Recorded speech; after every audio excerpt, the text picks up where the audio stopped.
আসসালামু আলাইকুম রহমতুল্লাহি বরকাত। ভূমিকম্প বা মিনি কিয়ামত,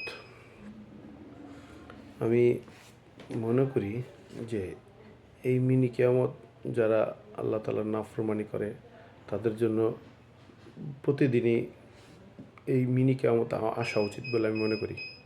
কারণ দেখুন, গত 2 দিন যাবৎ, প্রথম দিন তো অনেক বড় মাত্রার ভূমিকম্প হয়েছে। বিশেষ করে যারা বিল্ডিংয়ের মধ্যে ছিলেন তারা অবশ্যই দেখতে পেয়েছেন যে আল্লাহ তাআলা মানে কত শক্তি যে আল্লাহ তাআলার আছে, এটার একটা প্রমাণ আমরা একেবারে লাইভে দেখতে পেরেছি।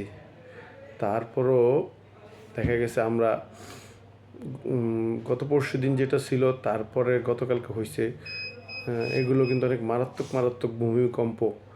তো গতকালকেটা হয়তো খারাপ, মানে অত কঠিন মাত্রার ছিল না, কিন্তু গত পরশু দিনটা কিন্তু যে কোনো মানুষেরই মনে মৃত্যুর ভয় জাগ্রত অবশ্যই করবে।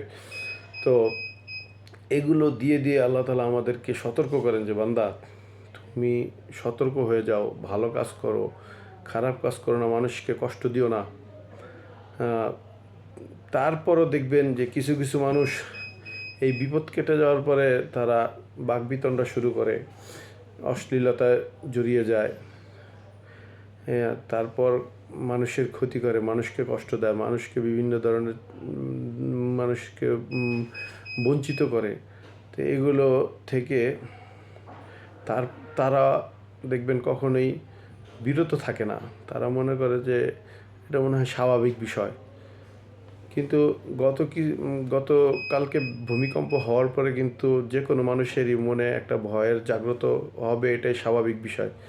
যে যে কি যে ভূমিকম্প আল্লাহ তাআলা যে দিতে পারেন, বা আল্লাহ তাআলা যে এত অসীম ক্ষমতা, আমরা হয়তো শুনে শুনে ছোটো থেকে শুনছি বা আলেম ওলামাদের কাছ থেকে ওয়াজ মাহফিলে শুনেছি, কিন্তু যারা নাফরমান তারা তো অবশ্যই বিশ্বাস করবে না, যতই শুনুক না কেন তারা তো বিশ্বাস করবে না। কিন্তু এই চাক্ষুষ যে রিক্টার স্কেলে 5.5 মাত্রার ভূমিকম্প দেখার পরে যে কোনো মানুষই ভয়ে ভীত হয়ে যাওয়ার কথা, বা মৃত্যুর ভয় আসার কথা, বা অনেকেই চিন্তাধারা করতেছেন যে ঢাকা ছেড়ে কিছুদিনের জন্য ঢাকার বাইরে গিয়ে থাকি, যদি মৃত্যু থেকে বাঁচতে পারি। কিন্তু আল্লাহ তাআলাকে কিন্তু কেউ ভয় করতেছি না যে আল্লাহ একজন আছে, আল্লাহ তুমি আমাদেরকে মাফ করো, আমাদের পাপের কারণে এই সমস্ত ভূমিকম্প বা যে সমস্ত বিপর্যয়গুলো আসছে এগুলো থেকে আমরা কিন্তু তওবা করতেছি না। তো আমাদের অবশ্যই তওবা করা উচিত, যেহেতু আল্লাহ তাআলার এই কুদরতি জিনিসগুলো আমরা দেখতেছি, স্বচক্ষে দেখতেছি যে আল্লাহ তাআলা কী করতে পারেন বা কী না করতে পারেন, এটা আমরা যেহেতু এত মানে নিজ চোখে দেখতেছি, তারপরেও অনেক মানুষ এই বিপদ কেটে যাওয়ার পরেই নাফরমানি করে।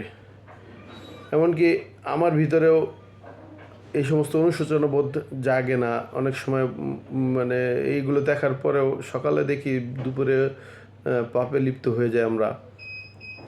এটা এটা স্বাভাবিক বিষয় হয়ে দাঁড়াইছে আমাদের জন্য। তো এজন্য আমরা অবশ্যই আল্লাহ তাআলার কাছে কায়মানো বাক্যে কান্নাকাটি করে নামাজের সেজদায় গিয়ে, নফল নামাজের সেজদায় গিয়ে আল্লাহ তাআলার কাছে কান্নাকাটি করবো যে আল্লাহ তুমি আমাদেরকে মাফ করো, আমাদের এই পাপের কারণে এই সমস্ত বিপর্যয়গুলি আসছে। জাযাকুমুল্লাহু খাইরান ফিদ দারাইন। ভিডিওটি ভালো লাগলে লাইক, কমেন্ট, শেয়ার করে সাবস্ক্রাইব করে আমাদের সঙ্গে থাকবেন ইনশাল্লাহ। আল্লাহ তাআলা আমাদেরকে এই সমস্ত বিপদ আপদ থেকে তওবা করে ফেরত আসার তৌফিক দান করেন এবং এই ভয়ঙ্কর বিপদ থেকে মুক্তি দান করেন। আমিন।